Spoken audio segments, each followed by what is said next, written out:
All right, welcome back. It's not just those from South and Central America who are making their way into this country illegally. In fact, just last month, listen to this, 11 Iranian citizens were detained in Arizona after crossing the border from Mexico. So how do legal immigrants feel about Biden's policies? We continue our immigration series tonight with a panel. Laura Reese, Senior Research Fellow in Homeland Security, or for Homeland Security at the Heritage Foundation. Good to see you. And Amir Fkhravar, Senate Chairman of the National Iranian Congress. Guys, thanks so much for coming on. Laura, we'll start with you. People come here legally from all over the world. They take the time. They go through a tough process. But for a long time, we've seen Central Americans have been able to easily cut the line. Now, as a country, we're incentivizing it. What kind of message does that send to people that want to come here from India and from Africa, the rest of the world? Yeah, it is. Unfortunately, it's a slap in the face to those who come lawfully. We have the most generous lawful immigration offerings of the world. And yet, when we open our borders the way the current administration is, it tells folks, come in illegally, cut in line, and eventually you can get a green card. And it really undermines our rule of law. Certainly does. Amir, tell us your story. You came here. You decided to go through the proper channels to come here and become a citizen. Tell us about how that process went for you. Thank you for having me, Rob. It's, you know, I was 16 when I read the biography of President Thomas Jefferson, and I became in love with that guy. And I said, you know, this guy should be the role model of my life. Then I started looking at American values, and I loved this country.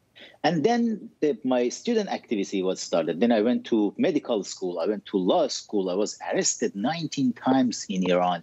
I was under torture for years, 5 years in prison, 5 years and 3 months, 8 months solitary confinement. They broke more than 50 bones in my body under torture.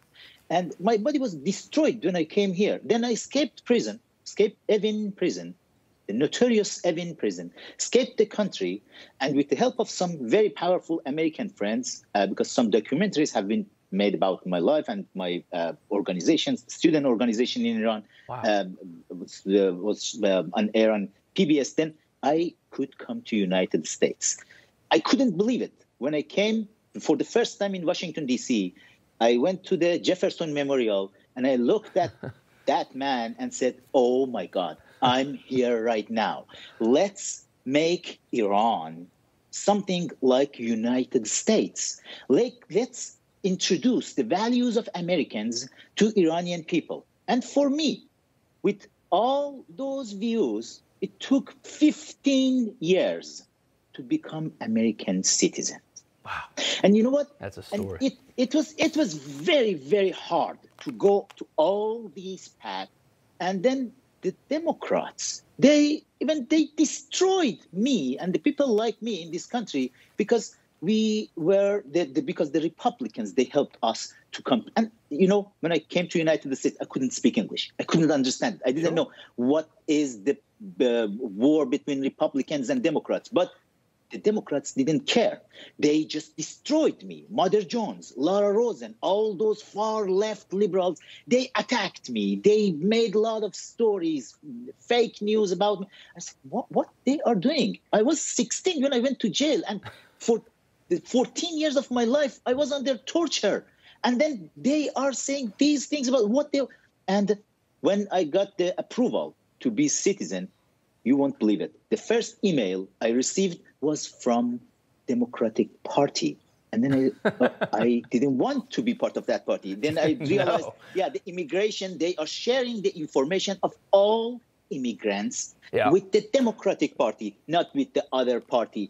It's a lot of problems. And then I realized, oh my God, these people, they are coming, cutting the line in front of us. The reason it took for me 15 years, because it was millions of people in front of me who didn't want to go to the legal path. And Amir, I get it. I mean, that's just a heck of a story in general. You ate up pretty much all the time we had allotted for the segment, but I'm kind of glad you did, because that's one of the best stories I've ever heard. You just gave it to me on live TV, and I wasn't expecting it. That's a fantastic story, any way you cut it. And thank you for that. Laura, real quick, just to get back into what's happening here at the southern border.